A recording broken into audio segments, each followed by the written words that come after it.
প্রিয় শিক্ষার্থীরা, আসসালামু আলাইকুম। আলমগীর এডুকেশন হাবের পক্ষ থেকে সবাইকে স্বাগতম। তোমরা যদি 10.1 এর 3 ও 4 নং প্রশ্নের সহজ সমাধান চাও, তাহলে ভিডিওটি অবশ্যই দেখে নিতে হবে। তাহলে শুরু করা যাক। দেখো, 3 নম্বর প্রশ্নে লেখা আছে 1 + x² টু দি পাওয়ার 8 এর বিস্তৃতির প্রথম 4টি পদ নির্ণয় করো। উক্ত ফলাফল ব্যবহার করে 1.0.1 টু দি পাওয়ার 8 এর মানে কি করো নির্ণয় করো। শিক্ষার্থীরা, আমরা কিভাবে লিখবো? দেখো, এখানে প্রথমে লিখবো যে দেওয়া আছে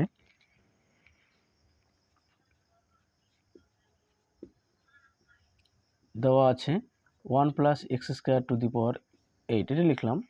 তাহলে বুঝি যেহেতু বিস্তৃতি প্রথম 4টি পদ নির্ণয় করতে বলছে, তাহলে লিখবো দ্বিপদী বিস্তৃতি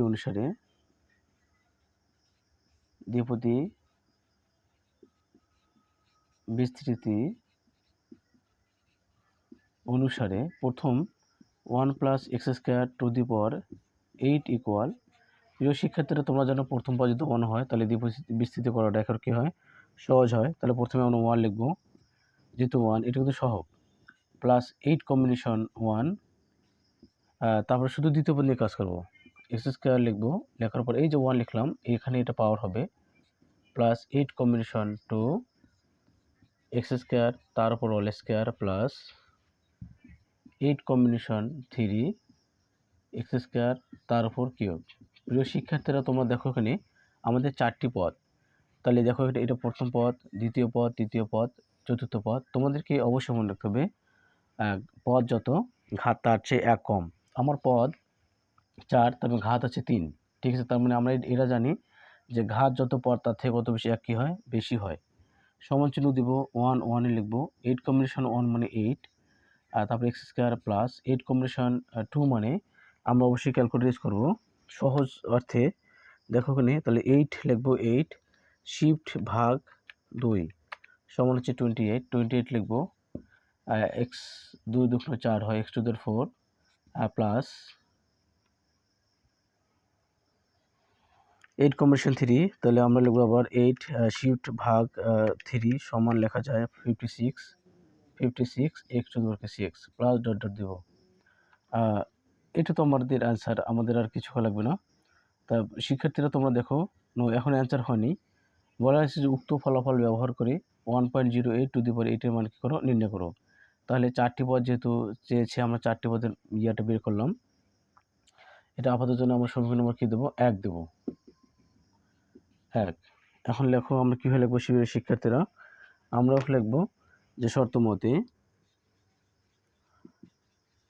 মতে এটা লিখবো যে 1 + x² to the power 8 equal, এটা লিখবো যে 1.01 টু দি পাওয়ার 8। আমরা জানি পাওয়ার একই হলে বেদ সমান। তাহলে 1 + x², তাহলে 1.01 বা s² সমান 1.01 - 1 বা x² ইকুয়াল 0.01 বা x সমান √0.01, অতএব x সমান 0.1। আমি আশা করি তোমরা বুঝতেছো। এখন আমরা x এর মানটা 1 নঙে কি বসাবো।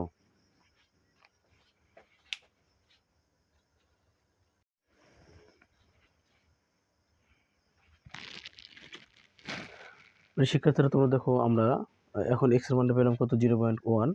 আর x এর মান আমরা 1 নং সমীকরণে বসাবো। তাহলে আমরা এখন এটা লিখবো, দেখো যে 1 নং সমীকরণে x এর মান বসিয়ে পাই। আমি পাশে তোমাদের করে দেখাচ্ছি। তোমরা নিচে লিখবা যে 1 নং সমীকরণে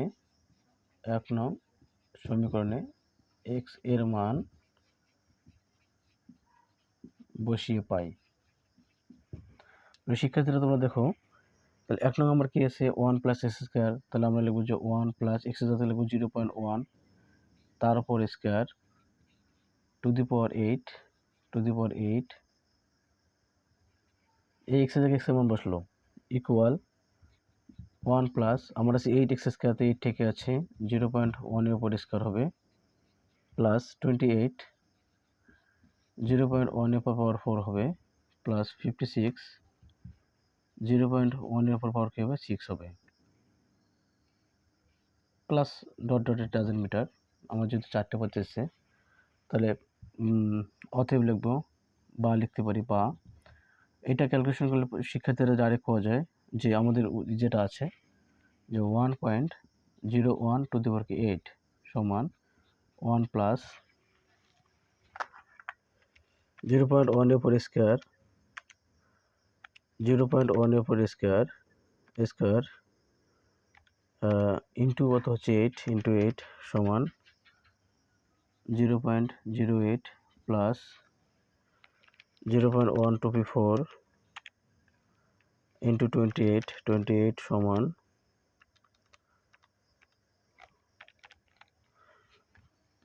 0.0028 প্লাস 0.126 ইন্টু 56 লেখা যায় 0.00056 সমালোচনা লেখা যায় লিখব যে অতএব 1.01 টু দি পাওয়ার 8 সমান 0.0028 প্লাস 0.08 প্লাস কি 1 তাহলে কত হচ্ছে 1.0828556 এত এটা অ্যান্সার।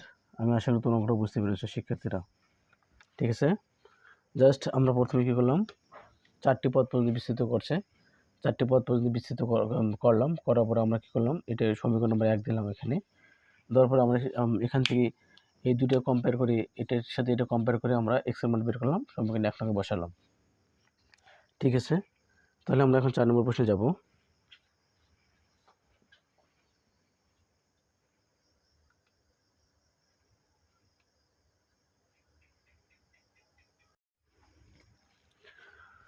প্রিয় শিক্ষার্থীরা, 4 নম্বরটা বলা হচ্ছে এখানে 4 ক খ প্রথম 3টি পদ পর্যন্ত বিস্তৃত করতে বলা হয়েছে। তোমরা অবশ্যই জানো পদ যত ঘাত তার থেকে কম, এক কম, তার মানে ঘাত যত পদ তার থেকে কত একই হয়, বেশি হয়। দেখো তোমরা এখানে তাহলে দ্বিপদী বিস্তৃত অনুসারে আমরা লিখব যে 1 minus 2x to the power 5 equal প্রথম পদ যেহেতু 1 এ লিখব প্লাস শিক্ষার্থীরা তোমরা দেখো এখানে যে আমরা এখন এটা লিখব যে 5 কম্বিনেশন 1, তারপরে প্রথম পদ 1 সেটা হলে এটা লেখার দরকার নেই, দ্বিতীয় পদ দিয়ে শুরু করব মাইনাস 2x, এই যে নিচে এটা লিখলাম পদ সেটা এখানে দেবো 1 প্লাস 5 কম্বিনেশন 2 মাইনাস 2x তার উপর কি স্কোয়ার। আমার আর লেখার দরকার নেই, আমাদেরকে 3টি পদ পর্যন্ত বিস্তৃত করতে বলছে। তাহলে দেখো প্রথম পদ, দ্বিতীয় পদ, তৃতীয় পদ। শিক্ষার্থীরা তোমরা তো 1 ঠিক আছে, 5 কম্বিনেশন 1 মানে 5 minus 2x plus 5 combination 10, 5 combination 10 মানে দেখো 5 ইন্টু 4 1 ইন্টু 2 তার মানে হচ্ছে 10 এক্স মাইনাস হচ্ছে কি হবে প্লাস প্লাস 2 2 4 তাহলে 4x square plus dot dot দিলাম 1 ঠিক আছে, প্লাস মানে হচ্ছে minus 10x plus 40x square, এটা অ্যান্সার। আমি আশা করি তোমরা বুঝতে পেরেছ প্রিয় শিক্ষার্থীরা। এবারে খ নম্বর অঙ্কটা দেখো। প্রিয় শিক্ষার্থীরা তোমরা খ নম্বর দেখো, খ নম্বর লেখা আছে 1 প্লাস 3x টু দি পাওয়ার 9। আমরা এটাকেও প্রথম 3টি পদ পর্যন্ত বিস্তৃত করব। তাহলে এখানে লিখব যে দ্বিপদী বিস্তৃতির সাহায্যে, দ্বিপদী বিস্তৃতির সাহায্যে দেখো 1 প্লাস 3x টু দি পাওয়ার 9 সমান প্রথম পদ 1 এ লিখব প্লাস 9 কম্বিনেশন 1। প্রিয় শিক্ষার্থীরা আমি যেটা লিখলাম তোমরা এটা আরেকভাবে লিখতে পারো যে 9 কম্বিনেশন 1 এভাবে লেখা যাবে। ঠিক আছে, তো আমার কাছে এটা সহজ মনে হয়। 9 কম্বিনেশন 1 প্রথমবার যেহেতু 1 সেটা লেখার দরকার নেই, দ্বিতীয়বার লিখব যে 3x তার উপর 1 প্লাস 9 কম্বিনেশন 2 আর 3x তার উপর কি স্কোয়ার প্লাস আর লেখার দরকার নেই সমান 9 কম্বিনেশন 1 মানে এখানে 1 এখানে 9 ইন্টু 3x প্লাস 9 কম্বিনেশন 2, তাহলে 9 কম্বিনেশন 2 মানে হচ্ছে শিক্ষার্থীরা দেখো 9 গুণ 8 1 ইন্টু 2 তাহলে কত হচ্ছে 36 আর 3 3 9 হয় 9x স্কোয়ার সমান 1 প্লাস 27x প্লাস তাহলে 36 ইন্টু 9, তাহলে 36 ইন্টু 9 সমান লেখা যায় 324x স্কোয়ার। শিক্ষার্থীরা আমাদের যেহেতু 3টি পদ বলছে, তাহলে পদ যেহেতু 3টে ঘাত অবশ্যই 2 ঘাত 2 আমি আশা করি তোমরা বুঝতে পেরেছ। এ পর্যন্ত আমাদের 4 এর খ নম্বর শেষ হয়ে গেল। এরকম যদি আরও সহজ সমাধান চাও 10.1 এর, তাহলে অবশ্যই আলমগীর এডুকেশন হাব চ্যানেলটিকে সাবস্ক্রাইব করে রাখবে। পরবর্তী 5 এবং 6 নং ভিডিও দেখার আমন্ত্রণ জানিয়ে আজকে এ পর্যন্ত। আসসালামু আলাইকুম।